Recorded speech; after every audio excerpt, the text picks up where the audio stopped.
It's important for us to know when we're talking about women in history. We must know about the three mamas in St. Thomas, who in the 17th century liberated the islands militarily from the Dutch. And the island stayed free for more than 9 years. They run the island before British, Dutch, and German put together to put these women down. We must know these things.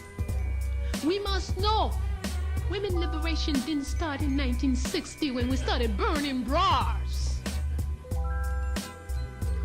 Makeda in Ethiopia, in Saba, she was a woman ruler who came after 3,000 years of uninterrupted rule. If you like what you hear and you want to hear more of our original content and programming, please don't hesitate to send us a donation at paypal.me/the9minds. Hey, Mama. Hey, love. How you doing? I'm doing good. How you doing? I'm doing good. I was wondering what I was hearing. Yeah, I was trying to get the recorder started before I started talking. But yeah, that's me.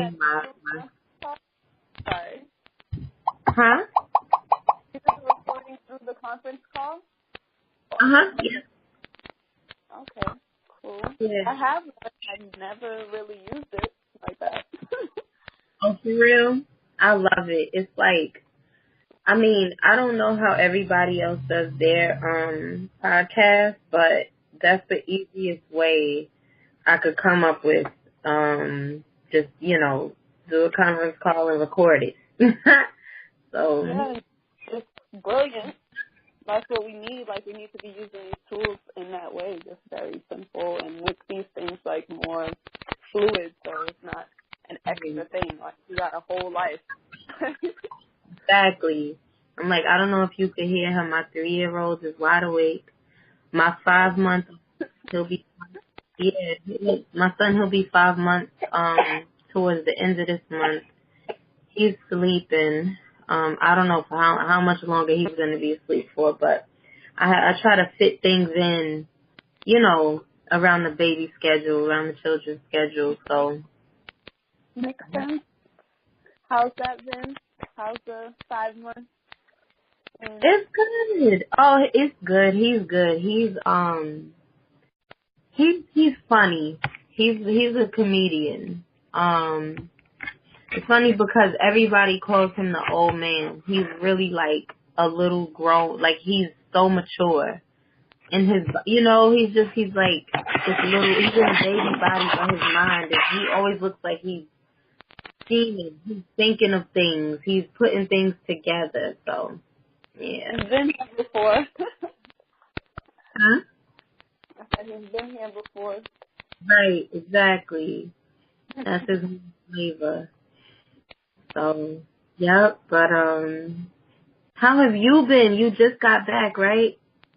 Yes, I just got back. I'm over here, still hearing this cold, because we came back to a dramatic shift in weather.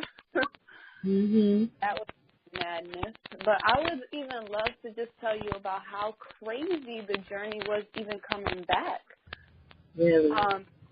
And it's just very revealing to the reality of what the fuck we're dealing with here. All right, so it took us 3 days to actually get back to the States. Okay. So our original flight from Cabo Verde, which we were in Praia, which is the capital city, was on December 1st, I believe. So our flight got canceled, and there was a whole ordeal around that, too, because they knew the flight was canceled, but they tried to tell us it was delayed. There was a lot of little, just airline politics. We flew with a Portuguese airline called Azores, SATA. That's the airline. And, usually a lot of people like to fly with the Cape Verde, the local airline, the one that is run by Cape Verdeans. Called TV, but there's always shit with them. You know, it's very disorganized. You know, just the whole business is not run properly, like from top to bottom. So a lot of people try to avoid flying with them. It got to the point where Logan Airport banned them from even taking flights from there because of how just inconsistent they were. Like flights not coming on time, like just all kinds of crazy shit. So they started flying out of a different airport in Providence. So, you know, hearing all these nightmares about TACV, we're like, hell no, we're not flying with them. Let's just fly with the damn Portuguese one. As much as we don't want to fucking support a Portuguese airline that's over there colonizing the islands to begin with. Right. I am so glad that this whole ordeal happened because it showed, like, no, it's not even about TACV. It's just African airlines in general, just like the way they just keep us at a state of being so-called underdeveloped is very, it's just insane. Long story short, the airline cancels the flight. They put us in a hotel. They call everybody, so they give us a dinner and everything. They call everybody at 1 o'clock in the morning that night. Tell everybody to get up because we have to be at the airport for 4 a.m. to get on the next flight, da-da-da-da. So there's people there with kids. Everybody's mad because you call people at 1 o'clock in the morning. Now nobody's getting any sleep, and we're going to be on this flight to, we don't even know where we're going. They're telling us we're bouncing from the island we're at to another island style. Then we're going to go to Portugal, and then from there we're going to fly to another spot and then fly to Boston. So everybody's like, so we're getting on 4 flights right now, and you're waking us up at 1 a.m. So, you know, it's just so much irritation. We get to the airport, so the flight doesn't even come on time. We end up leaving there at 8 a.m., bounce from one flight to the next. Long story short, we get to Portugal. When we get to Portugal, everybody who has an American passport is fine. You know, they let us go through. We stay in the airport. Still fucked up, you know, a fucking layover for about 9 hours in the airport. You know, had to fight with them to give us vouchers for us to buy food and all that because a lot of people didn't have money. Like, it was just crazy because nobody asked to be there. We're supposed to take our flight to Boston. So we get there, and everybody who has a Cape Verdean passport gets taken by border control and, you know, immigration and passport control. They and refused to give them water, refused to give them food until, I think it wasn't until 6 o'clock at night that they got bread and water for food. The whole time you have children in there. There was over 10 children. There was disabled children. There were women, pregnant. They told them if they wanted water, go get it out the bathroom. They had them sleeping on the floor like fucking dogs. Wouldn't let them go use the bathroom. There was kids there peeing on themselves. By the time they told them they needed visas, so they couldn't fly out with us to go to Azores, which was our next flight to Portugal Delgado, which from there we were coming to Boston. So they kept them up until 2 a.m. They got them on a 2 a.m. flight just to get right back where we were. Well, we got to stay in the hotel. They didn't stay in the hotel. They slept in the border control room on the floor. So just rights violations, just crazy shit, and just out of like fucking pure evil because it's like you didn't need to do that. Since when do you don't need a fucking visa for a transitioning flight? Especially not when the airline fucked up and put you and sent you somewhere that you wasn't even supposed to go to begin with. That's fucked up. It was so fucked up, yo. Just the way they treated those people, like literally, like they were, you know, they treat dogs better than they treat us. And it was literally they had African passports. And you know all the drama going down right now with the whole Libya thing and all these so-called migrants trying to get to Europe from Africa. And, you know, they're really tightening up with the borders. And obviously with the American government running like a fucking rodeo show and doing the same fucking shit, it just gives more permission for them to do fucked up shit like that. Right. And you go to Cabo Verde, and the Portuguese are running shit. They don't even need visas. They get treated better than the local people if you come from Portugal. And then you have people who are so colonized there who want to identify with being Portuguese so badly, And then I was just so glad this happened because I'm like, this just goes to show the next time I have some ignorant-ass Cape Verdean person tell me they're Portuguese, I'm going to really let them know what's up, because how can you really identify with being Portuguese? And then when you go to Portugal, they want to make it clear you ain't Portuguese, you ain't one of us. Right. Like fucking dogs. You know, it's still crazy. But that shit was so revealing for me. I really needed to see that that's really what's happening in 2017. Yeah, and I'm glad you said that, because I think in 2017 we forget that we still have an open enemy that's still interested in not seeing us do what we're supposed to do. And it's more important now.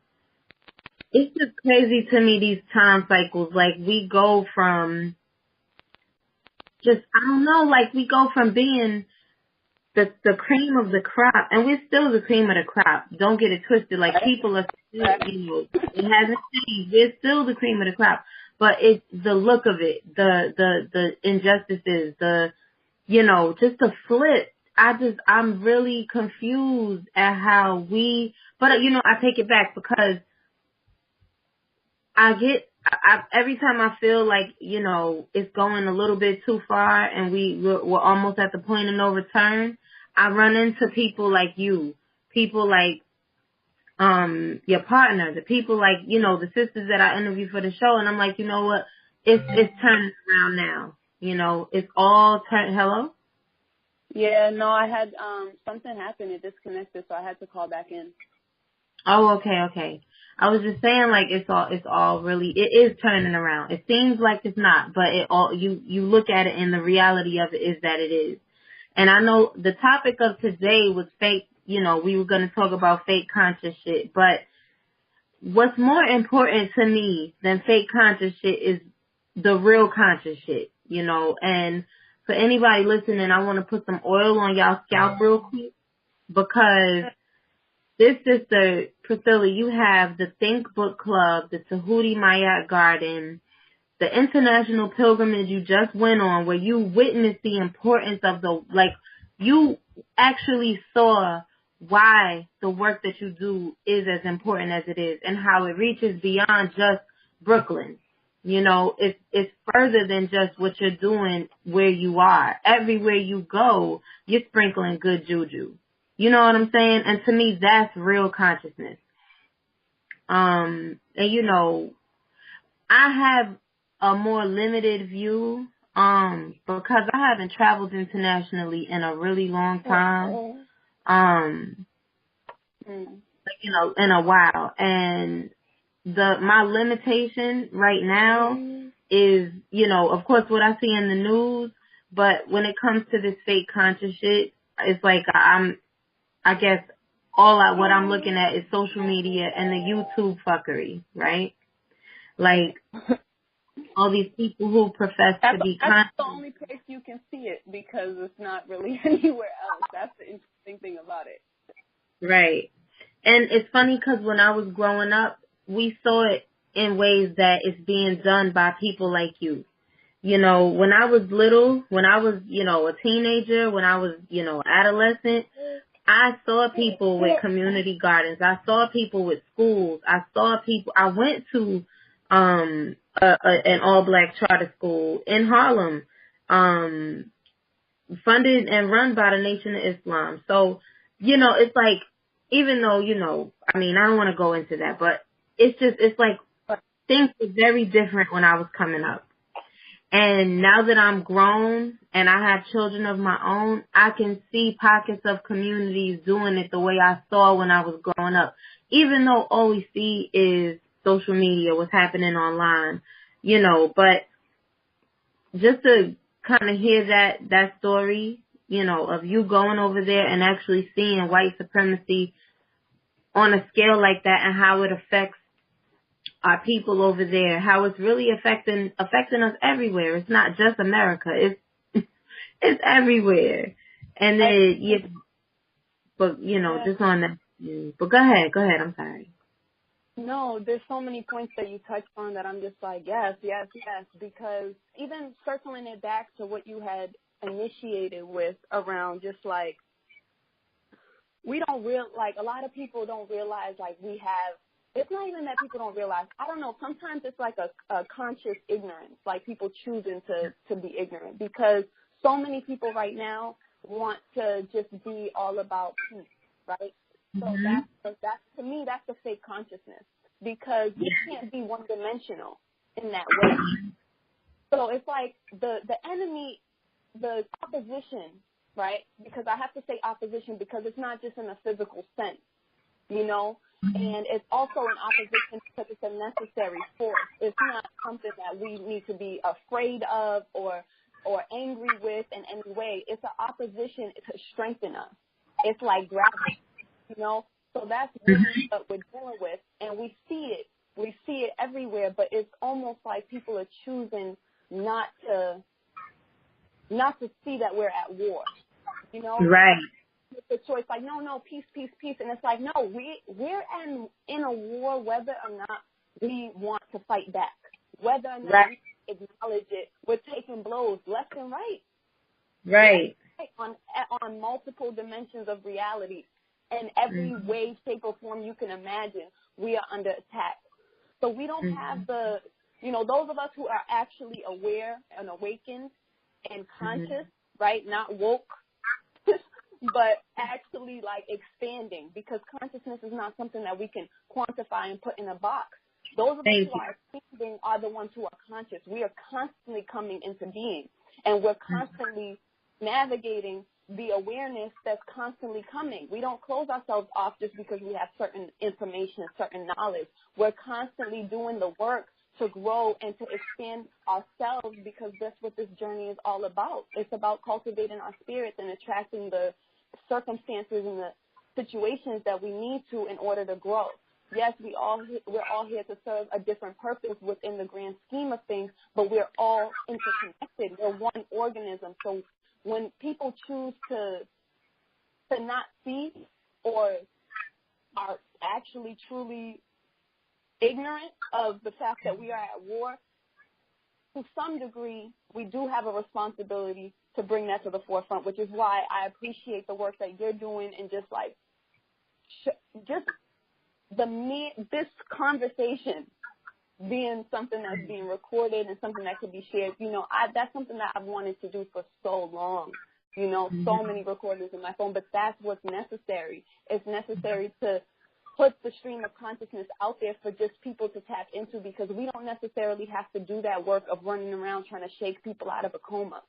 You know, those who are woke, they're going to stay in that coma, that woke coma, until they need to, because they're also serving a purpose. So I'm also learning to keep my own peace, and or I would say Hotep, because I really want to take back ownership of that, because within this fake consciousness, we have the derogatory use of such a sacred, ancient teaching.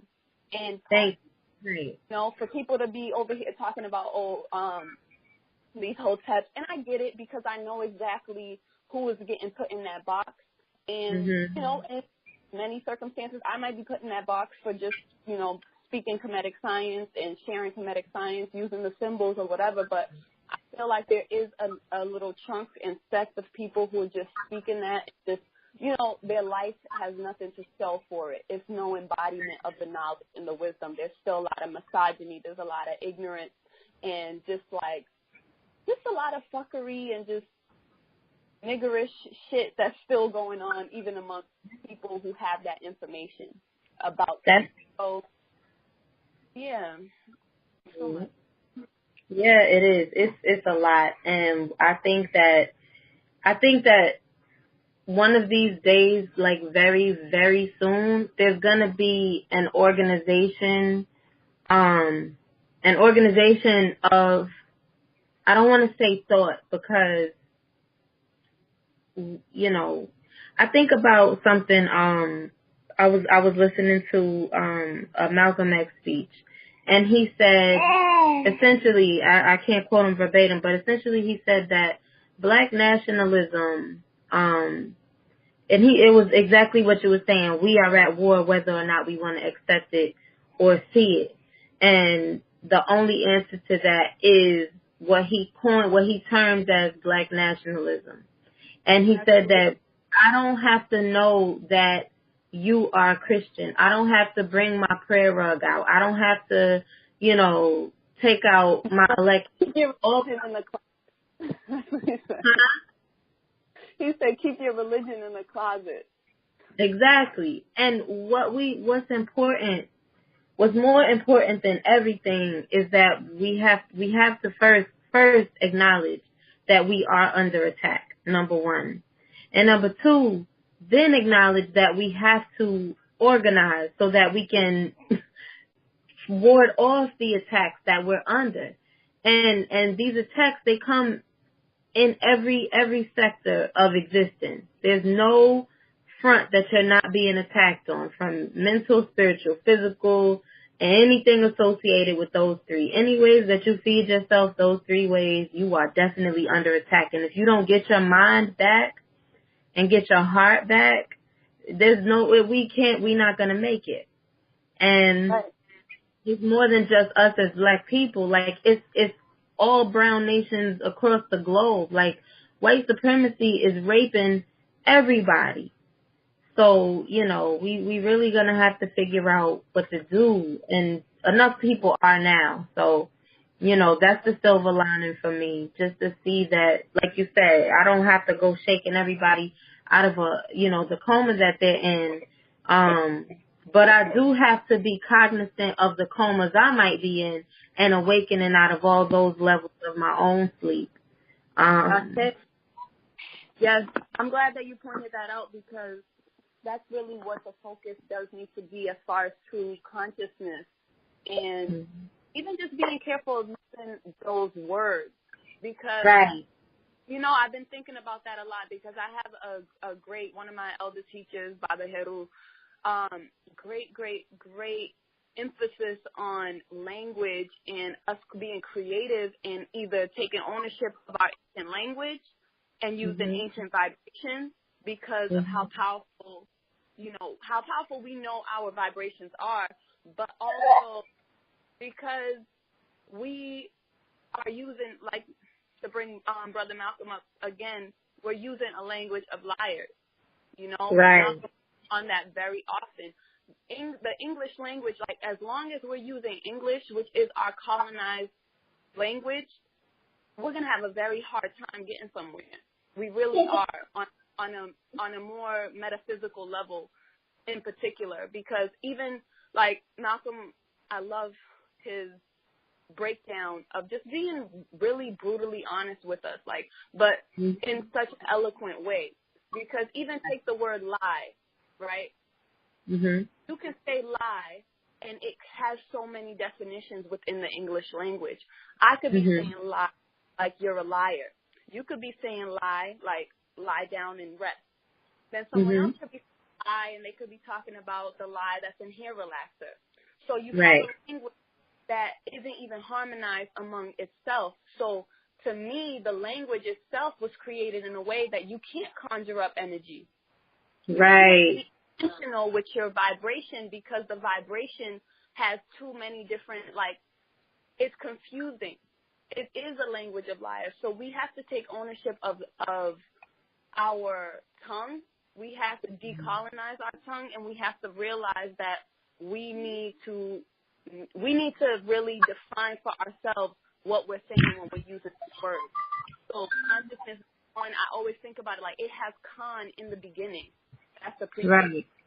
Right. We all know what Khan represents. So it's just like that in itself, we're already putting ourselves somewhere. So I just want to start saying, like, awareness when I'm talking about, consciousness, or just using different words to expand on that thought. Because to me, what you said is really the core. Like, you do have to focus internally. You have to focus internally, because when you're nation building, which I just want to reference also, people who are not familiar with Malcolm's speech, go directly to what he is saying. You know what I mean? And also with our elders, we can't deify them. We do have to, they are human. They also, Malcolm was part of the Nation of Islam. Islam is a religion of our oppressor as well. So you also have to filter through and make sure you're not deifying our leaders. but that speech is called The Ballot or the Bullet, and you can find it on YouTube very easily, you know. And we have to focus internally, because what is a nation? A nation is made up of people. So you have to start with yourself and make sure you're decolonizing yourself, make sure you're healing yourself, you're doing that work on yourself. And then you have to radiate that onto your family. You can't even put your family above yourself, because you are part of your family. And everybody in your family needs to be doing that internal work. And then you create your community. And then communities come together and create nations. People. And that's what we need. We need to be able to be at a place where, like you said, we're not having petty differences keeping us from unifying against one force that's against us, that's poisoning us chemically with the food, with the vaccines, with all these birth control, all these different tactics that are used to keep us literally in survival mode. And we have to be able to organize enough, like you said, which has been our biggest challenge, as all of our elders emphasize. We at the very least to protect ourselves and to preserve ourselves so that we can reproduce ourselves. So many of our teachers have emphasized that. We have to be able to reproduce ourselves. Another elder teacher that a lot of people are not aware of, who speaks about this very beautifully, is Barbara Sizemore. She was actually superintendent of, the public schools, I think in D.C. and also in Chicago, and she did a lot of work, and she kept it real about what our children are facing and what we really got to do to deal with this situation as far as our children are concerned, which really, to me, is our only hope. If we are going to organize, we can all at least agree that our children need to be our focus, because that is our future. But I think we're getting caught up in this very selfish consciousness where they're just worried about themselves, and they don't think enough to even think about the next 11 generations to come.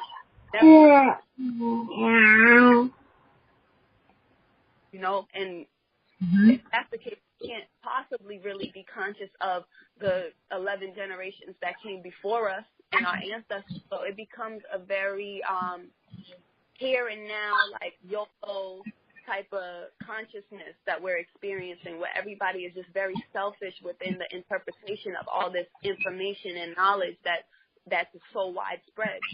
And then it becomes the focus of this so-called awakening is information, and our focus should not be on information. Our focus is the righteous application of truth, not just information. We shouldn't just be seeking information. We should be seeking the truth, and that's where people are getting fucked up. Right. Thank you. I'm so glad you said that, because social media has made it a little bit too easy to front. Information can be anything, right? And when you're constantly being bombarded with false advertisement, false information being passed off as truth, it's so easy to be confused out here. And so, like you said, that awareness, that inside voice, that discernment, all these things have to be developed. They have to be strengthened, so that way when you're being told different things, you can feel for what resonates with you. And you can't really do that if you're not focused on your inner voice, if you're not focused on your own internal development. So, and that's the problem right now, is people are not focused on going inside. I see it all around me, and I also deal with it within myself at times in different phases where, like, you just kind of want to, there's so much going on. They attack us in so many different ways. And Black people, particularly in America, we live traumatic lives. Our lives are so traumatic, but we normalize it. And it's a lot going on constantly. So sometimes, just just out of, kind of this condition, this choice we are making to be in survival mode, we just want to shut everything out sometime, and we don't want to deal with and think about those things. So a lot of us end up in this situation where we just want to play. We just want to press play. We just want to hear stuff. We just want to have white noise in the background. We just want to have music on. We just want to have all this stuff going on, and we don't want to just be in silence and stillness. We don't want to just listen to what's going on inside. We don't want to work through our thoughts. We want to just hear other shit so that they distract us from our thoughts. So even with information, a lecture might not be as bad as you sitting down and watching Empire, but still, it's not your thoughts. You're not dealing with your inner voice. You're not dealing with your intuition. You're not going to that darkness, that space to really tap into the cosmos and really refine how to interact in just one, in truth. I have to say in truth, because everything else to me is just a grand distraction. Whether people want to look at that as, the holographic universe and all these different aspects of, how we can perceive this reality we're experiencing. But the truth is, it's all distractions. It's all distractions, and we have to be able to be disciplined enough to make the sacrifice to not have stuff on all the time, to not be always listening to other people's thoughts and other people's interpretations and other people's views, and to really figure out what's our take on it, what's our view. Because now we have people running around and they think they're conscious, but they're just running around with everybody else's ideas and everybody else's desires and things, and they think that that's their shit. So you have people not moving within purpose, because they're moving within somebody else's purpose. Wow. Ooh, girl. You just gave me an earful. And I know that that's something that's, because, okay, I'm going to tell you, I'm in a lot of different groups on social media. And I just recently, I started doing what I've termed, I don't like to call it anything, but the popular term for it right now is called shadow work. And I've actively started another round of it this month, a few days ago, actually, on the 13th. And one of the things that, and so I decided one of the things I'm doing for it is to remove myself from social media, just kind of automate some things so I can kind of back up from it to get my mind back to my mind. And one of the things that is really popular in a lot of these groups is people are asking other people how to do different things. How do I attract money to myself? How do I make someone fall in love with me? How do I, I don't want to vaccinate my children. What should I do in the place of that? Or, do you think all these different questions that people have for, like, really important questions that they have for their lives that they're really looking to strangers for assistance with. And it really, it's almost to the point where it's a little bit hurtful to see the extent of it. Like, it pains me to see how far people will go to not think for themselves, to not decide for themselves. And, even bringing it personal to my own self, like, I have a very difficult time making a decision and moving through with it, following through with it, following up on it, and making sure that, things are in place so that way I can be at the point of what I consider success. Removing even that I part from it, the ego from it, and really focusing on the things that are really important. Not just, what success is to me, but what that looks like for, everything, So, I just. Yeah. Yes. So I feel what you're saying. I'm not part of any of those, like, groups or anything, but just in my interactions with people. In my interactions with people, I see it a lot. And I see it on Instagram as well. because there are those pages or people who have guruized themselves. Right. Like some type of sage, and everybody's coming to these people for information and asking them questions, and and they get millions of views. And I always wonder, like, how, why, what is going on? And really taking it back just as simple as like what you said about people not thinking for themselves. Like, consciousness is thinking. You have to think. That's why the book club is called Think. It's think without an I. It's not even just a book club. It's just in general a movement, a think tank.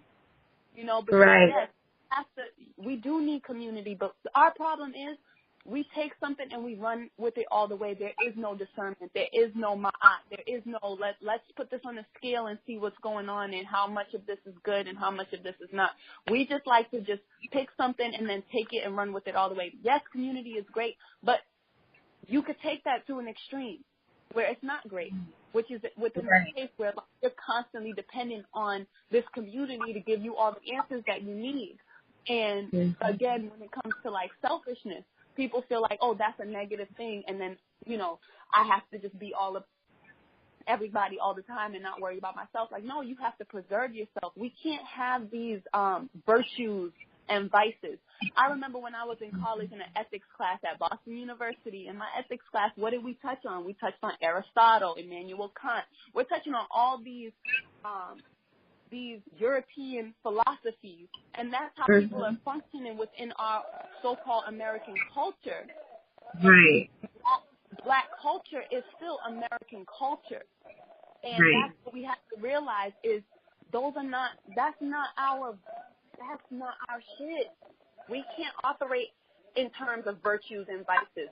Yes, patience is great, but there are times when you can't be patient, where you need to have times of urgency. You can't be patient in times of urgency, so you can't have this cookie cutter fucking reality of what and how to be. So when I think of this whole concept of community and people not thinking, you have to be able to have analytical thoughts. You have to be able to have critical thoughts. You have to filter everything. I did a video on intuition with a series that I'm doing with one of my good friends. It's called Spirit Sisters, and we did a video on intuition, touching on this very basic thing right here and giving people advice, because there's not many people out here, because a lot of people who have this awareness are now using it to benefit themselves in some ways and are also being very ego-driven. And now because I think it's a mentality like this. It's speculation, but it would make sense to me. I think people are thinking, like, if I put everybody on themselves and their own power, they're not going to come to me and they're not going to buy my products. They're not going to do my thing. Right. I feel like that's the problem. Like, what are you doing this for? I want to activate people. I'm an activator. I'm not here to fucking have everybody come to me and asking me questions. When people ask me questions, I turn around and I ask them that same question. You got to ask yourself that. That's empowering people. I call it empowering people. You have to turn people into themselves. They have to question everything. They can't just take it and run with it. To some degree, yes, there's certain things that we do need to help each other with. The vaccine question and things like that. Yes, you need support when it comes to that. You need people who have experience with that. But when it comes to how to know why the fuck they don't have money. You get what I'm saying? Like, the decisions they're making, you know what you need to do. You are running around asking everybody questions because you are waiting for somebody to give you a different answer. You need to do, because people don't want to make those sacrifices. People want an easy way out. People want to be able to conjure their way into wealth, conjure their way into love. No, you have to do the work. You have to do the work. You have to discipline yourself. You can't just look for potions and all these external things when you're not doing the inner work that you need to do. That's facts. Those are actual facts. I was just talking to one of my aunts about this, because she's a beautiful woman, and she was saying to me, you know, I'm probably gonna edit this part out because I don't want to put her out there like that. But she was saying to me last night, she was like, I did it again. And I'm like, what you talking about? She was like, I done messed up. I done stepped in some shit and swam in it. And I'm like, what happened? And she starts, you know, talking to me about a man that she met, and recently, you know, went out on a date, and she said, you know, I don't know what to do. Like, I feel like I have to put something together so I can, you know, attract the person that's for me. And I said, listen, I asked you if you would do this round of this work, this internal stuff with me. I got, you know, the journal entry questions. We're going to be, you know, pulling a lot of stuff out. Like, why don't you do this with me? We got to do the internal work. And she's like, you know, she doesn't really want to do it, you know? And it's like, maybe the issue is that we don't want to do the internal work. And, okay, I'll even bring it personal to me. I've recently had to, like, when I started to do this, I had to start laying all my stuff out on the table and looking at it, examining it, closely looking at why I'm doing the things that I'm doing that are hindering me. Like, why can't I get my businesses, you know, get my orders, my affairs in order? Why can't I get everything lined up so I can execute? You know, why is this laziness a factor for me? You know, and I know that if I change my diet, which requires discipline on my part, that's going to be a big help. I know that I think the root of it is the changes, the sacrifices that you have to make initially. I think that's what stops people. That's what stops them from going further. Yeah, to me, that's the main thing that separates the real from the fake. Thank you. Sense. That's the separation right there.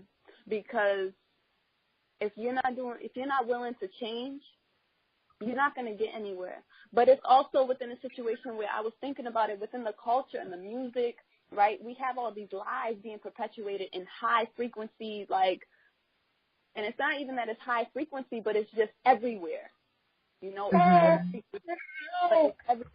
You have people believing things like no new friends, like change is not a good thing. Like people really, I feel like within the people that I grew up with, but change is looked down upon. I always when I became aware, because I'm like, yo, I changed mad shit, and I have people hit me up all the time like, oh my gosh, your life looks so amazing, and just like, you know, like really admiring my change, but not willing to make their own changes. Right. So Wow. People hit me up all the time because I was a very different person. A lot of people don't know that. There's no show of that, you know, and that's something that I need to give more testimony to, because I was a very materialistic, very conceited fucking youth. Fucking mean and just selfish, and yeah, I was really there, and I'm glad I was there because I can put myself in that consciousness and see why people are doing the things they're doing. You know, I spent $1,000 on shoes before and $1,000 on shoes, stupid shit, like, you know what I mean? So I can put myself back there and really think about it, because I was always wondering, like, was there a point where I didn't know? And what didn't I know? What didn't I know? I was just running the program, and I feel like the music and the culture is a program that we need to really stop glorifying. Yes, I agree. I was doing the shit I was doing. But it was interesting when you brought up the sister.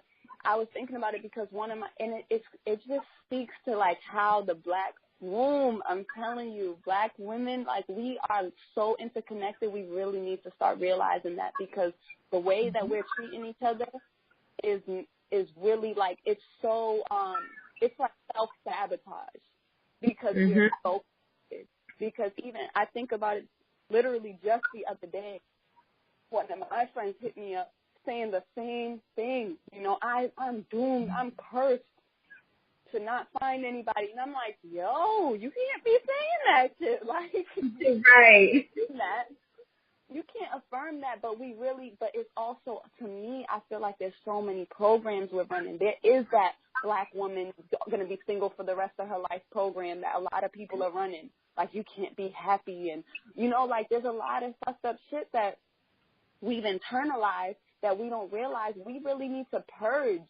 We need to purge our perspective on ourselves, because it's very harmful. And I've done a lot of work, and I'm still continuously doing a lot of work to remove that, because it doesn't matter how aware you are, how awakened you are, how spiritual you are, how connected you are, you're constantly being programmed within the society. I'm walking through New York City. There's not one day that I don't pass by an app. You know, we need to really realize the depth and significance of things. Everybody wants to say things, everything's not that deep. Not everything is deep. Everything is that deep. You unfold it. You peel back the layers. Everything can be as deep as you want it to be. Yeah. Sometimes we don't want shit to get that deep because we don't want to think. We're lazy. We're lazy that way. Why are we lazy? That's that post-traumatic slave syndrome shit, because they constantly telling us we're fucking lazy. But how many of our ancestors worked from dawn to dusk? How could we possibly be lazy? Right. You know what I mean? Like, we really internalizing a lot of these messages that we really need to purge and release and really let go of. And our thing is, we're not really doing that work. It's becoming very cliche and very like, you know, because it's so trendy, it's like an accessory, you know. Right. People are little things like, it's interesting that you brought up the shadow work, because, you know, I use that term to even describe where, like, the type of work that we're going to be doing for this full moon, the super moon that's going to be on January 1st. We're doing an event, a gathering, a ritual ceremony. It's our full moon cipher, and you know, that's going to be one of the main focuses, because I can't play around with people anymore. People that I'm working with, that I'm giving my energy to, I really have to challenge them and push them to that level, because I'm seeing too much of that fake consciousness, and too many people are coming around just because this is the hot topic of the moment. You know, full moons and astrology, and that's not what this is about. This isn't just to be cute and talk about our fucking natal charts. You know, this is real work. We really got work to do. We really got a lot of energies that are really prevalent right now, that we need to galvanize our energy and really address that spiritual warfare that's taken on. Right. So, you know, there's a lot of use of little catchphrases and words like that, and I get what you're saying, because then they become very cliche, like shadow work. You know, what does that really mean? Right. You know, Go ahead. I'm sorry. No, sorry. I just wanted to go in on that a little bit, because this is just wisdom, you know, wisdom gathered from my experiences through the last 5 years, through this last 2 months in Africa, in West Africa. And I have to say that this whole concept of the shadow, of darkness, and all this stuff, like, we really need to take ownership of that. That's our shit. That's our shit. Blackness, we already know that's our shit. So all this talk within this whole new age shit, which really we need to realize is our enemy. Our enemy is trying to, like, fucking regroup and come up with some new shit to get us as we're elevated, and they came up with this new age shit, and a lot of us is getting caught up in it. It's and everything else on a whole elevated level. And we have to realize that that is not our shit.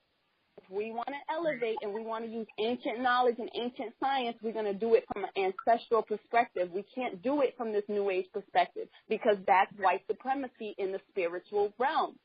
That's what that is. That's why they're always talking about love and light, love and light. And I always like to bring it back to the Bible, because a lot of people can use references from the Bible. Lucifer is a light worker. Lucifer was the one bringing the light. So you can't just talk about light like light is always a positive thing. Light is illusionary. Light is confusing. Light can deceive you. Darkness is not. We need to stop being afraid of darkness. We need to stop being afraid of blackness. We need to stop, because we have to realize that white supremacy starts beyond the physical. Right. They got us spiritually enslaved when they gave us that Bible, when they told us to denounce our ancestors and our ways. Oh, my goodness. Yeah. Go ahead. No, I was just going to say the blackness, the darkness, everything we're talking about, the challenges in our lives, that's how we grow. The light comes from the dark. The darkness is the womb. We're in a womb. The universe is a womb. We're constantly in blackness. If it weren't for the sun and the illusion we have of light, we would always be in darkness. We are constantly in blackness. And that's why we are who we are.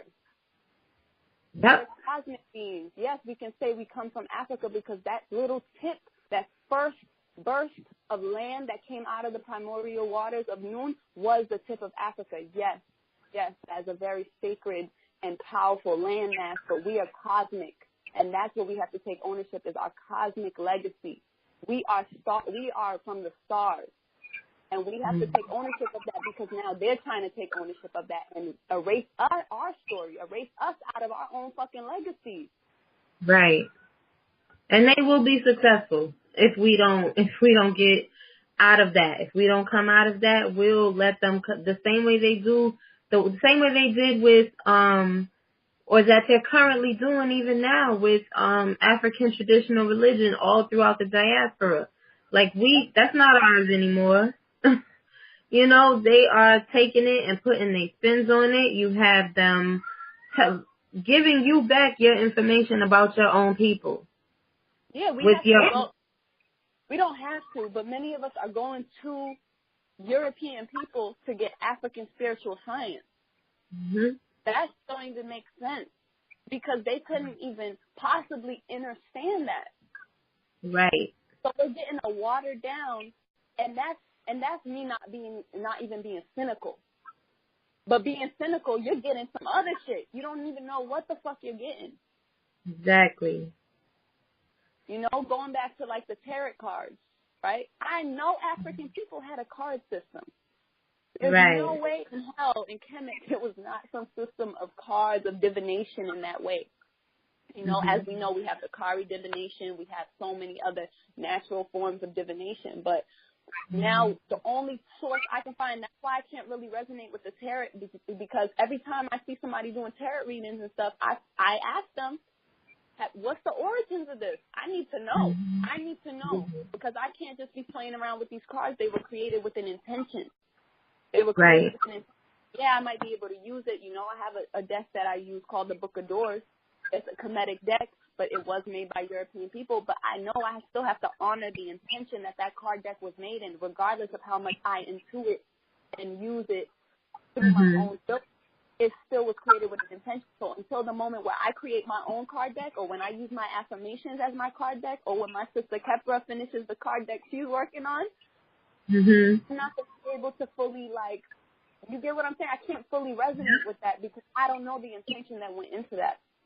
Right. I'm going to tell you, I could not stand tarot cards, like the Rider-Waite deck. Just speaking on cards, because a sister I interviewed named Courtney Alexander has a melanated tarot deck that she created, and she's currently taking pre-orders for, called Dust to Onyx. And it is a beautiful deck. I couldn't stand the Rider-Waite tarot deck though. When I, back in 2012, when I first kind of got opened up to all this, this whole other world of, and whatnot, I was like, I don't like this deck. I can't get with this. I don't like white folks. I can't get with all these white folks. I can't get with it. And it wasn't until last year, when, an elder reached out to me and brought me into her, she was teaching a class on how to read the cards. And when I learned how she went through reading them, it opened it up for me a little bit. And then I found out that the artist who drew the actual deck was a black woman from Jamaica. I was like, you know what? Okay, I kind of get it now. I could kind of get with it now. So that made it a little bit easier. The very first deck I ever had was the Afro-Brazilian, deck that I still love. I found out recently that, and that's the thing about these quote unquote black decks, a lot of times they're done by Europeans. That original tarot deck, which I don't know. Again, like I said, it could have an African origin. That, you know, the swords and all these different things. To me, that sounds very European. You know, if it was like lions, like I might be like, okay, so let's switch it up. But in terms of like, cause my thing is, it doesn't even matter to me. I'm very interested in people who are trying to find new ways of divination. You know, because for me right now, I feel like that's where our focus needs to be. There's too much other shit going on. So for those of us who are doing very serious and dedicated work around this, we do need to create new tools for this time. You know, the tarot deck has been around for how long? It doesn't matter how many new tarot decks people come up with. They're using the same system because that's why it's called tarot deck. We can create other divination decks. We can create other systems. We can use numerology. We can use African symbolism. We can use new symbolism. We can do whatever we want. You know, divination is about the intuitive, using something to tap into your own intuitive voice and be communicating with the inner knowing or with the ancestors or whatever you intend to communicate with. You're just using something else.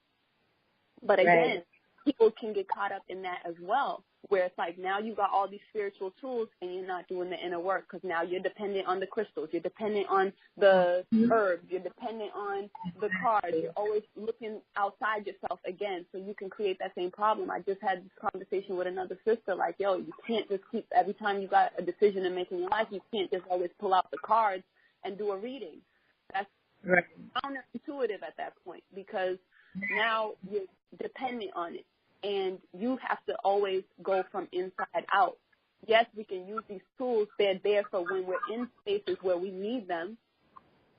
But shouldn't we always be striving to not need them? Yep. I'm going to tell you, one of the things that I can say, at least knowing how to read the cards helped me with was I then learned how to read my environment as if I was looking at a card. Like my current environment is a snapshot of how I'm feeling in this moment spiritually. The circumstances I'm currently under spiritually, mentally, physically. Like I could see around me what was going on just by looking at the scene of what's going on currently. You know what you see what I'm saying? Like it's a tool to help you open up your intuition. It's not what you rely on to tell you what your intuition is saying to you. You know what I mean? Like and I think that's where we got lost with these crutches essentially. These the crystals. Yep, the crystals as a crutch. The pendulum even as a crutch. I have a friend. Talk about the crystals briefly. Yes, please. Yeah, because the crystals is something that I really, I do a lot of work with the crystals. Me and my king also are now selling the crystals, but for a very specific reason. You know, it's not necessarily something that we ever planned on doing, which is also very interesting because, you know, through doing the garden and now we made some products, some smoking blends and different things with the herbs and the things that we grew and harvested that grew wild in the garden and all these different things. But ultimately our goal is not to have, to run a shop. Like that's not what we're trying to do. It's part of the teaching. And I see how the universe brought that in. I see how the crystals themselves wanted to come through this, just have this opportunity for people to be introduced to them in a new light. Because when we share the crystals with people, they always want to ask, well, what do I need for grounding? What do I need for love? What do I need for my heart chakra? Or like you know, there's always that kind of like, I'm going to use this crystal for me and what I need, or just like putting the crystals in a box. So for us, like what the crystals have said to us from the very beginning, which is why people need to learn how to listen to the crystals. The crystals said they need to be honored. These crystals are earth. They are part of the earth, you know, and now they're here. They've been exposed, and now they're just being used and abused. That's how these crystals feel. The crystals need to be used to operate at their original vibration, to be who they are. You can't put an intention and a vibration onto the crystal. Let the crystal reveal itself to you and serve its divine purpose in your life. It came to you. You attracted it. You aligned with it for a reason. Right. So you can't tell the crystal what it's here for. And that's become the problem. Like, yes, they have certain qualities. They vibrate in certain ways. People have done so much work with them that we know these qualities and these properties of the crystals. But at least give the crystal a chance to just be. That's like somebody just telling you, you know, because you're black, now you got to be in this black mold and you got to dance like a monkey and be a fucking, like, a show. It's a fucking circus. Like, no, you might have a certain culture, a certain vibe, a certain rhythm because you're black, but for you want people to give you a chance to show your personality, to be who you are. You know, we have to respect and show a reflection and a deep respect. It really needs to be respect for the things that we're using that are part of the earth. It's the same way people want to talk about animals and, like, we're not above animals. We shouldn't be dominating animals. We shouldn't be dominating these crystals or any of these herbs or anything in that way either. They are teachers. Right. They're not just here to be used and abused. That's beautiful. Cases with these stones, people are not really having a sacred relationship with these stones. They're just using them. And that's, you know what's interesting? I when I was in kindergarten, my teacher gave us a list of things to do over the summer. And on that list was collect rocks. And I wanted to get, like, pretty stones. So my mother got me, and it wasn't just pretty, because all of them weren't, like, quote unquote, you know, like amethyst and, you know, shiny like rose quartz. Like, they were all these different, okay, baby, all these different stones I collected, and I put them in compartments, and I would stare at them, and, like, almost like in my young mind, I did feel like I was having a communication with these stones in these compartments. And as I got older and I saw, you know, people were using them for healing and all these different things, I'm like, that makes complete sense to me, because I really used to have these conversations with these rocks. And, you know, and it's like, it's almost like the movement became counterintuitive to what I had already felt, because there was the, you know, people now infusing their own intention into what they wanted the stone to do or reveal or bring forth for them. And like you said, it's almost like it has to be not a reverse of the relationship, but more respect. Put some respect on these stones. Yes, we need to put respect on everything. Right. Yep. Respect on everything, but I really feel you on that, because I feel like people are not seeing, like, the true essence of what these stones represent. These stones have been here for thousands of years. Imagine if you were here for thousands of years, how much information you would accumulate, how much wisdom you would accumulate. Right. So what I mean, they speak a different language, but it's a universal language. Right. Yourself a chance to listen, just listen. We have a very hard time listening. We always want to just know already. We already know everything. So now I already know this, crystal. You can't tell me shit, crystal, because you're rose quartz and you're just going to help me love. Like, it's just fun. Right. You don't know shit this crystal has to teach you. Like, you haven't seen anything this crystal has seen. Right. Exactly. What out until you allow it to reveal itself to you. And these crystals are not revealing themselves to a lot of people. They're like, all right, put me in a box. I ain't getting shit. Right. All right, that's Exactly. it. You'll get that. You'll get love. Like, it's so deep. It's so deep that, like, I just feel like we just really need some substance. We really need substance because everything's become so superficial even within this realm. And they use that.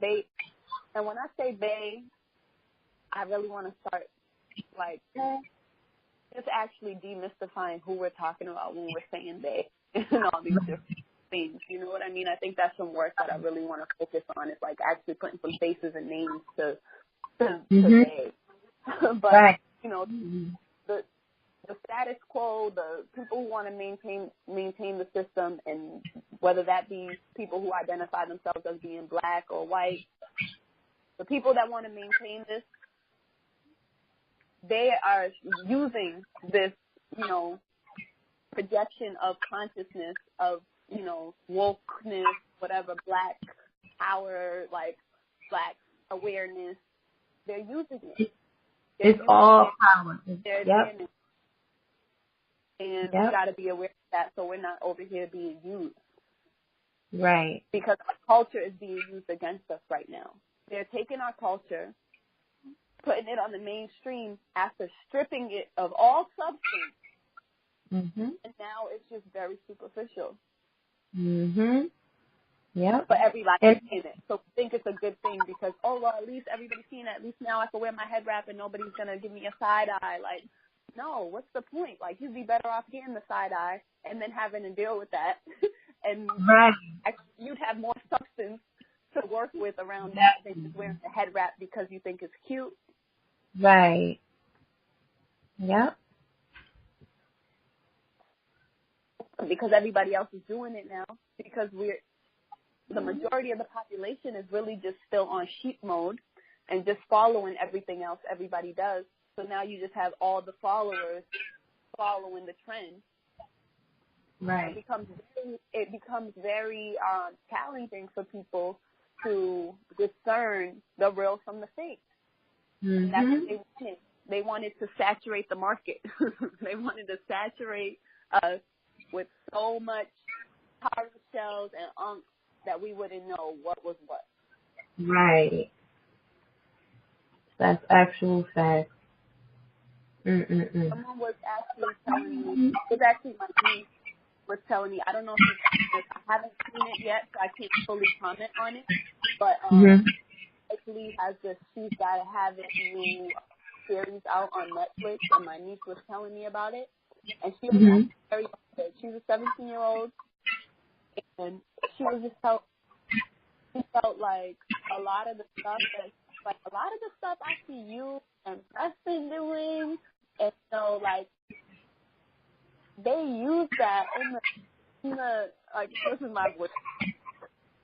They use that in it, and she has like the shell that you wear, and she has but she sleeps around with all these, and she's kind of being like a whore. And I was like, what? So, She's gotta have it. Yeah, that's what she said. I was like, okay, maybe I might need to really like do a breakdown on this because we get so caught up in the popular culture that a lot of people don't do that like critical assessment on what they're watching. I feel like we just get used to like we're so thirsty, like we just want the scraps so that we could get like, oh yes, and everybody gets excited. It's like, wait, what's the message here? Thank you. And that's one of the takeaways I had for that show was how does Nola Darling, how does she grow, right? Because this could be anybody in their 20s, right? This could be me and it could be any one of us in our 20s, just kind of free, just kind of, here and there, doing this and that. And then how do we stop and assess our situations and say, okay, how do I switch this up? Because this is not healthy. This can't be sustained. How do I change this into something that I can grow from? you know, and that part, that component is always going to be missing. It's always going to, they might show you yourself a little bit, but the way you grow, the way you become who you're going to become, as you're constantly becoming, that part is taken completely out, you know, so. Yeah, and that's such a critical part of it because, yeah, we can all tell our story. You know, we can all tell that other side that we've all experienced, you know. Mm-hmm. But what gives our story power is that transformation. It's not in, oh, I had 10 bodies. Like, right. Like, it's not in, yeah, it's very troubling to me to know that we can take in that information and not be critical of it. It reminds me of shit like, you know, when Obama was in office and everybody's just like so happy that Obama's there, but nobody is like, not nobody, but not enough people are like really looking at his policies and what he's actually doing and really like criticizing that. Mm-hmm. And that's what we do when a lot of these shows come out, especially with someone like Spike Lee. I feel like everybody just thinks because Spike Lee's running around with red, black, and green that he's, right, you know, doing something for the people. And I just feel like we just get so easily, like, led astray. So yeah. When it comes to that, I really just have to keep a focus on the work that we're doing and just somehow, like, getting more exposure. Like, I'm so glad that I'm doing this right now because I have these conversations all the time, and I'm always saying, I just feel like these conversations need to be out there. Like, people need to hear these things. Right. And more. It doesn't matter how many people are doing it. Like, we need more. We need more. Yep. Exactly. And going back to something you said, because it came up in my mind as soon as you mentioned Obama. My cousin asked me last night, if I had been following what was going on in Libya, you know, and I say, yeah, it's messed up, you know, and I'm giving my commentary on it. And I said, but you do realize that that climate was created by your first black president, right? And he was like, what you mean? I said, well, under his administration, he authorized the assassination of the Libyan president, Muammar Gaddafi, because he was about to make gold the standard, or he was going to back their dollar with gold, and he was trying to encourage other leaders to do the same thing, and that would have crippled the dollar. We would have been turned into a third world country overnight, quote unquote third world. You know what I mean? Yeah. And my cousin was like, really? I'm like, yeah, like he destabilized that whole state. So, you know, that's what it came to. So, you know, it's just. A lot of people are not aware. A lot of people don't want context. Like, they'll fictionalize whatever. And that's the thing that I always have been very skeptical about this, like, whole Libya thing. The moment that I started seeing really, like, showing up a lot, because it reminded me of back in 2012 when they had that whole situation with Coney. You remember that, Coney 2012? Yes, I remember that. Yep. And then what did they end up doing with that? They wanted to have American military presence there, so they pushed it as a social issue. They used these European, I think they were American white boys from the South. I remember, I think they were on Oprah or something, but they used them to create this social mission. To me, I see that as like, how were those not CIA agents, CIA operatives who would set something up like that? Because a mission of everybody, because they were so emotionally impacted by that story that now everybody's protesting and demanding that, you know, the American government step in and do something about Coney because he has these child soldiers and all this stuff. And then what? We had our military occupation there because what? We want the resources. And it's the same thing with Libya. It's not about, the thing is, when you hear commentary from people who are on the continent, African people who are on the continent and who are actually conscious, you know, Africanists, the people who know what's up, they will break down. That has been happening for a very long time. And it's not only happening in Libya. Right. That same style of enslavement is happening all over the continent. But why are they focusing and targeting on Libya? The same reason they focused and targeted specific areas to begin with.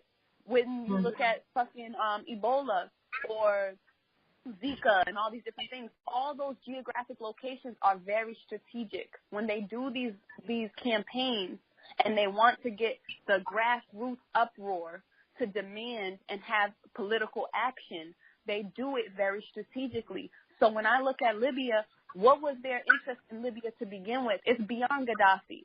And it's also beyond Obama and Trump and all. Like, we really have to start looking at this. We need to get geopolitically savvy on what's really going on politically around the globe. We're in the era of globalization. So ignorant to state that they are global citizens, not realizing that that is a political term. Right. Not realizing that for the last 100 years, these white Europeans have been speaking into existence their new world order to dominate. Right. You know what I mean? So we have to be aware of what's going on geopolitically, yes, but we need to have it in its proper context. Because, yes, Gaddafi was going to unify Africa. A lot of people have never even seen some of the campaigns that Gaddafi had up throughout Libya during his reign. Campaigns right. The African continent shaped out with hands, 4 hands, chained to, like, not chained, but like holding each other by the wrist, creating a strengthening, a symbol for strength, and each one had a different shade, from the lightest Libyans to the darkest Libyans. And what happened when they killed Gaddafi?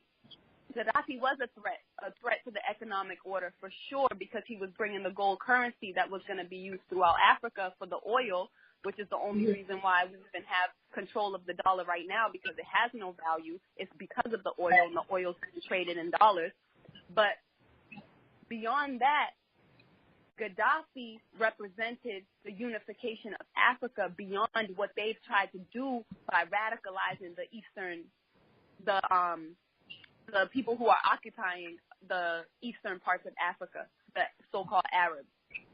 Right? Right. That was a huge threat to them, because they've been investing so much energy, so much military training on radicalizing and creating these fucking evil suicide bombers and all this crazy shit. They want to give them different names, ISIL, whatever, the terrorists, you know. They've been the ones fueling that whole thing, because that destabilizes Africa. Right. That level of just fucking insanity. And terror among the people there.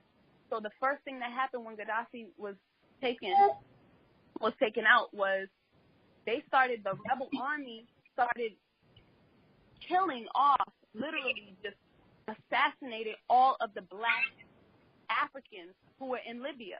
That was a huge part and a huge aspect of what Gaddafi was doing. So that was one of the first things that happened. They ethnically cleansed the shit out of Libya. Hundreds of thousands, entire villages of black people in Libya were killed. Wow. About that. Yeah, no, and that's... Also don't talk about the involvement of the European government and immigration and all this stuff, and their complacency and involvement, not just complacency, but involvement in this slave trade business that's happening right now. See, these are all, and I just learned something new. I did not. If I knew it, I forgot it. And I've heard, of course, I've heard these terms, ethnic cleansing, and I testify we do need to become more geopolitically savvy, because we have no clue what's going on across the waters, and it does affect us. It is affecting us, and we also, one of the biggest takeaways is the language. We have in the same way that they have been manifesting all the things that they desire through their language, we have to start. We're gonna have to come together and figure out what the common language is, so we can start doing the same thing, because it's really getting out of hand. I think if everyone just takes one African language, you pick one area, the continent is huge. Mhm. I've only been to the West African tip, you know what I mean? And I've seen so much. So I can only imagine the more and more that we go back, what it is that we're gonna see and what we're gonna gain and what we're gonna know, because it's not about fetishizing Africa. When we were there in Dakar in Senegal, you know, it was a reality check. Africa is not what people think. That's the thing that people have to realize, and that's why we need to go. It's not utopia. It's not, you know, there's heavy colonization, and arguably more so than here. You know? Right. There's a lot of work that needs to be done there, but we need to be the ones doing the work together. And that's the thing. There's a lot of invested interest in keeping us as identifying differently, keeping Africans on the continent thinking they're different from Africans who are born here, keeping Africans who are here in America or all over the world throughout the diaspora thinking that they're not part of the continent, and trying to get us to identify as different things and in different ways. This whole multicultural agenda, like that is for a very specific political agenda. And on top of that, we have another agenda that I'm seeing surfacing a lot, where people are being told not to go back to Africa, that they shouldn't go back to Africa. Africa is not the solution for African Americans. Africa is not the solution for Black people. And that's a very dangerous thing. And I think that's been going on for a while, even with the Hebrew Israelites and all these different conscious sects that have existed for a while that always want to tell people that we're not African or we're Asiatic, or, you know, all these different identities. And while I think that identifying strictly with the landmass is not a holistic truth, the reality is it's for political purposes. We have to identify with the land. The land has value. The land has resources. That's why they don't want us to identify geographically. But we need to. We need to have a geographic identity. Black does not tie us to any land. It doesn't tie us to any resources. It leaves us black. We're still lacking something when we identify as Black. So we do have to take ownership of who we are and the land that we came from, the land that our ancestors came from, because that's where they're getting all their fucking wealth from to begin with. Right. Absolutely. Yeah. It's so, you know, I just have to encourage people to travel, to, you know, and see what it is for real. See what it is for real.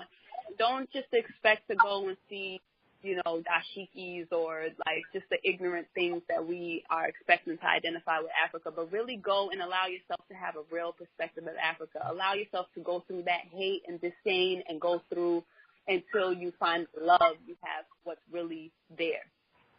And next time you want to book a vacation trip to wherever, Paris or Puerto Rico or wherever people are going, like, book a trip to, even if that means you can't go here because it's obviously more expensive to get out there than it is to get to most of the places that we're traveling to, which is also strategic positioning, because how is it that you can't travel to most places on the continent for less than $1,000?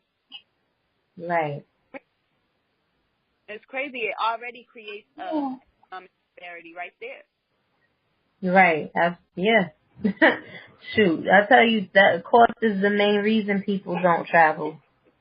It doesn't have anything to do with scheduling. Like, the only resource that would deter you from being able to go all over the world is the fiat notes, the money, because we have the time, we have the energy. It's just, you know. But a lot of us really need to deal with prioritizing. We need to reprioritize our energy because we have money. Black people have money. Right. A lot of us have money, and we're spending money on stupid shit that we have no supporting and fueling. Mhm. We need to really take serious consideration over how we're spreading our own resources, because we do have money. Black people are not as broke as we want to believe we are. Right. You know, That's and true. that mindset that we need to get out of, like, no, we're not broke. We're not broke. Right. We got money, and if we came together collectively, we would have a lot more. Right. Money. We're just throwing money away. Yeah. Besides the wealth in our creativity, the wealth in our spirit, the wealth in our youth. There's so much wealth that we could even be creating if we would take the time to work with one another. Mhm. That's the part. Like, how and what is before we part? Because I'll keep you on the phone all day because this conversation is so important, and I think you have a very brilliant mind. And yeah, I wanna know, like, how does that? I mean, we have so many different people saying, you know, this is how you create wealth amongst your community. Claude Anderson. You even have, and I want to. Boyce Watkins. Boyce Watkins, right. And, you know, we have so many ways that we can develop wealth amongst ourselves. What's a way that, some of the ways that you think, based on what you've seen, what you've done, what are some ways that we can start doing that immediately, like in the here and now? Okay. First and foremost, we need to seriously boycott, save. Boycott, save would do a lot for us economically. And that's, okay. And I start with that because that costs us nothing. It literally costs us nothing to turn off the TV and not watch it. Costs us nothing to not go shopping, to not buy a new pair of shoes. It costs us nothing to do that. So we have to start with that. We have to start with, because if we can just keep creating wealth and we're still gonna just be funneling it right back into the same hands that are responsible for killing us, destroying our culture and destroying our communities and our people, what's the point of building the wealth? You know, we have to start there. So that's one. For two, we need to redefine what economics is for us. We need to define it for ourselves. We need to know that economics is not money. It's not debit cards. It's not banks. Fuck what Jay-Z told you. That's what people need to realize. Economics is food, clothing, shelter, security. That's what we need to focus our energy into, building wealth. In those areas, we need to produce. We need to stop being consumers, which is the boycott part, and not shopping and saving. Stop consuming so much, and we need to realize that wealth is in production. We need to produce. If we're not going to produce, we need to get land, and we need to produce on that land. That's not everybody's calling. If not, produce what is within your purpose. Produce thoughts, whether that's books, produce just information, training, different things like that. We can be producing anything. Produce clothes. Production needs to take place. But it needs to take place in a way that is not within the capitalist system. We need to find ways that we can make money while we're in the capitalist system, but we need to be creative enough to think of new ways. We need to have cooperatives. We need to have collectives. We need to not just have these selfish businesses where we're just running. And a lot of people are also just creating businesses out of thin air, doing things that they actually have no business doing. And people need to be real enough with themselves, and we need to be real enough with our people when they're doing something they have no business doing. You know, take it back to the drawing board. Don't just come out here with a half-assed product and throwing it out to people. Right. You know what I mean? we do need to actually come together. I think collectives and cooperatives are really the business models that we need to be moving towards, because that actually ends poverty. We don't need to create businesses and then going right back into bankruptcy or just creating the same thing. We need to create models that support other families. Mm-hmm. So that's one of the things that we need to do. Now, as far as on my end, for people who might be a little more advanced than that, or who might have more resources, or who are not in a position where they're, where they're trying to figure out what to do, or they just want to make bigger moves, or they want to make international moves, I would highly recommend people traveling to the continent and figuring out how to create modes of production, manufacturing on the continent, and bring those things to market where we are, where there is more wealth. Right. Very important, because the resources that we have can be fueling and feeding our people on the continent and simultaneously fueling and feeding us. But we're not playing the game on that level. We're not doing international. We're not doing exports and imports. We're not on that level right now. And people might say, it's harder. They make us have to jump through hoops. There's all these taxes. Da, da, da. Bullshit. We're not trying. And there are people doing it. There's a lot of people on the continent exploiting the continent right now. We're not out there. And I'm not saying for us to go out there and exploit it. I'm saying for us to go out there and work with our people and talk to our people about what is needed. For example, clothing. All this clothing is coming from these sweatshops. People shopping at H&M. People shopping all of these different places. For one, they're not producing things that are culturally doing anything for us. But on top of that, a lot of people who are even buying African prints and things like that are buying it from China, from Holland. We're not realizing the extent of how much power we could be giving to our collective self if we were more conscious about what we purchase and how we produce. If we're going to just produce things that we're just going to order from China, it's still, you might be getting some money, you might be cutting out a couple of middle people, middle situations and corporations, but it's still ultimately not dealing with the issue economically. So we need to figure out how we can be producing things on the continent, creating factories on the continent, because the reason why there's a lot of exploitation is because a lot of the contracts and a lot of the leaders on the continent are very corrupt, and they are selling out for these contracts and allowing these people to come and just extort and export and exploit everything. So we need to get involved. We need to get involved in the conversation, and we need to also realize that when we go to the continent, while we want to take things as far as knowledge, wisdom, and culture, we also need to bring things. We need to educate people as well, because there's a lot of people who are not aware of what's really going on.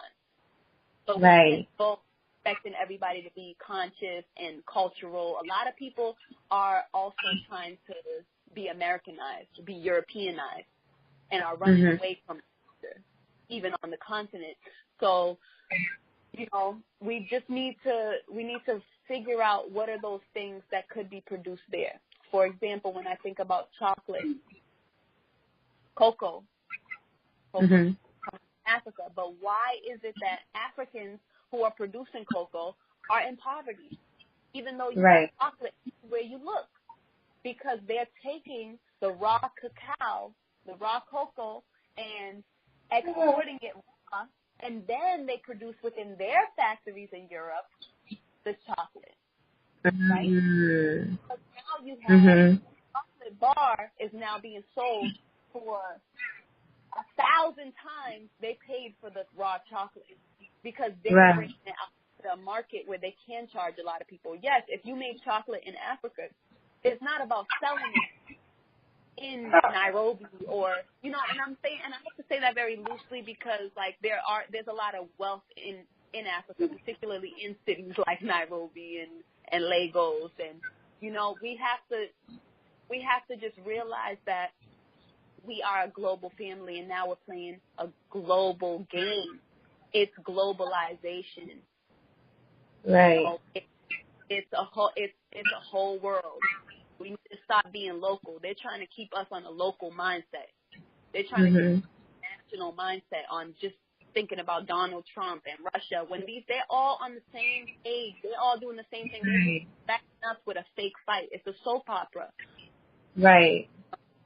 And we just have to know that we need to be involved in that game the same way that they're taking the chocolate and they're producing stuff out there. If we were producing things on the continent and exporting those things so that, one, you're feeding your brothers and sisters who are on the continent, who are the ones actually cultivating the land, who are harvesting these things, to actually provide jobs because that's what they need. That's why people are running away to go to through Libya to Europe.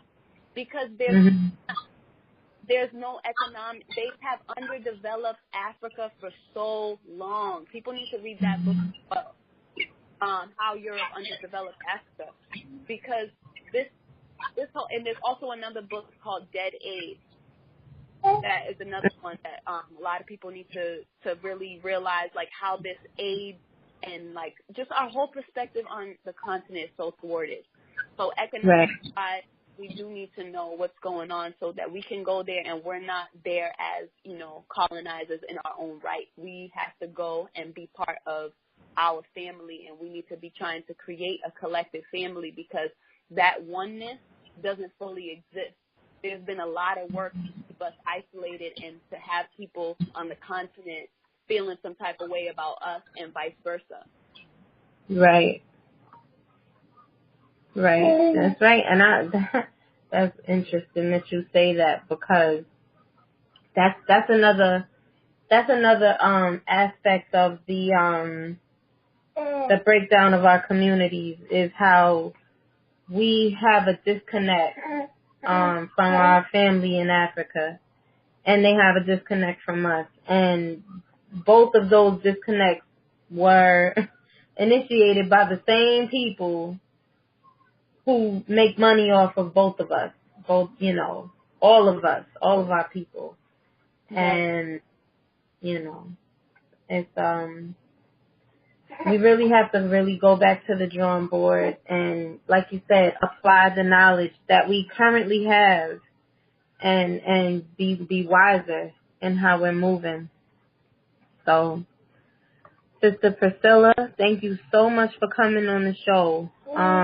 Please tell people how to get in touch with you, how they can support what you're doing, and any words of wisdom that you would like to give. I would like to say dua or tua, which means, you know, thanks and praises to the divine, the ancestors who work with me and through me, because this work is beyond just me and my king and our family that we're building. It is really,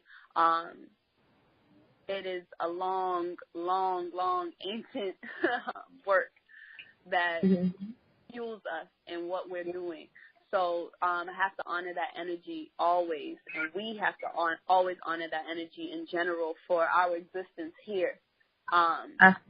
Here in the flesh, you know, it's not something to be taken lightly. It's not something to just, you know, we just have to be very grateful for the opportunity we have in these bodies and use it wisely. So we're doing that in many ways. One way that you can support us is through the market that we actually just started with all of the local handmade products that we've created. They're all healing products. We have smoking blends. We have smudge sticks. You can also get Palo Santo from Peru, herbal tea blends, all of that good stuff. It's called Coins and Karis. It's on our website, which is hightopsandheels.com/market. So that's one way to support in a way where you are also reaping the benefits and the wealth from the land, from the work that we've done in the last 2 years at Tahuti Ma'at Garden. We also have handmade authentic boglancini, a.k.a. mud cloth, which could be used for head wraps to protect your crown, but also can be used as a neck scarf, as decor, in so many different ways for your altar space. So that's all available on there. That's one very important way that you can support the work that we've been doing, because that was our way of connecting and creating economic sustainability through the work that we're doing, not in a way where we're just asking people for donations. But if you'd like to give a donation as well, that is great, and we would gladly take a donation if you don't want one of these healing products. Also support us by spreading the word about the work that we're doing. So whether that be Think Book Club, which we're kicking off January 24th at Weeksville Heritage Center, we're going to have our first book of the year, and we're also going to hold a vote for from our list to choose the books for 2018 that we'll do for each month. So this book is going to be Afeni Shakur, Evolution of a Revolutionary by Jasmine Guy. It's just about a 200-page book, great read. So you can be a part of that no matter where you are. If you're not in Brooklyn or in New York City, you can still, we're trying to do a live stream and get more consistent with that. So I'm trying to figure out that. So also if you have any tips about what's a good platform to use for live stream without just giving them access to all your information, that would be great, so that we could live stream and get everybody involved in that conversation.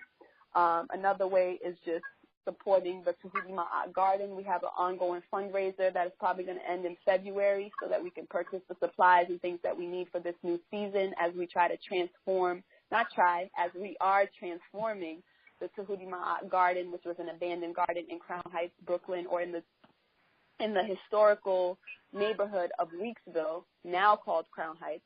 But Weeksville was an affluent Black Wall Street, Black community in Brooklyn over 100 years ago. So we are holding down those ancestors and that legacy in that land, and can support the fundraiser, which is also linked on High Tops and Heels, for us to transform that into a full-force farm where we are growing enough food to feed the community, and also run our programs and educate people about how to cultivate the land, how we're being attacked through the chemical warfare, how we can heal ourselves through ancient modalities and just through the food, and healing ourselves by alkalizing our bodies, and just spreading the word of many healers who have come before us, from Imhotep to Dr. Sebi. So that's another method of interaction with us. We also have our Sankofa Media Workshop, so just spreading the word around that. And I will create some form of just like subscription, because I think that would also be a more sustainable way of allowing our community and our supporters to be part of this work and be more involved in this work, so we can share kind of behind the scenes and get people's input and kind of have our own think tank going with people who do want to support us financially, so that this work can grow. So that is something that I will be adding to the blog and just figuring out. And I just need to, do a little meditation and figure out, how to create that space for people to be able to contribute to the work that we're doing in a way that makes sense. So if you have any ideas around that as well, I am available through social media. My Instagram is Priscilla.amado, Priscilla.amado. That's my personal Instagram. We also have a High Tops and Heels Instagram, which is HIGHTOPS, and Heels HEELS. And then there's the Coins and Karis Instagram, which is just Coins and Karis, just like it sounds, Kari shells. So just following any of that to stay up to date with what's going on. You can sign up for the newsletter at hightopsandheels.com, so you can get updates about things that we have going on, promotions, events, all that good stuff. So, yes, I just want to thank you so much for this platform, for the time, for allowing me to just really unpack so much that I feel like I've just been overflowing and just really needing this, like needing to know that I can have this conversation and it will be shared beyond, the two of us.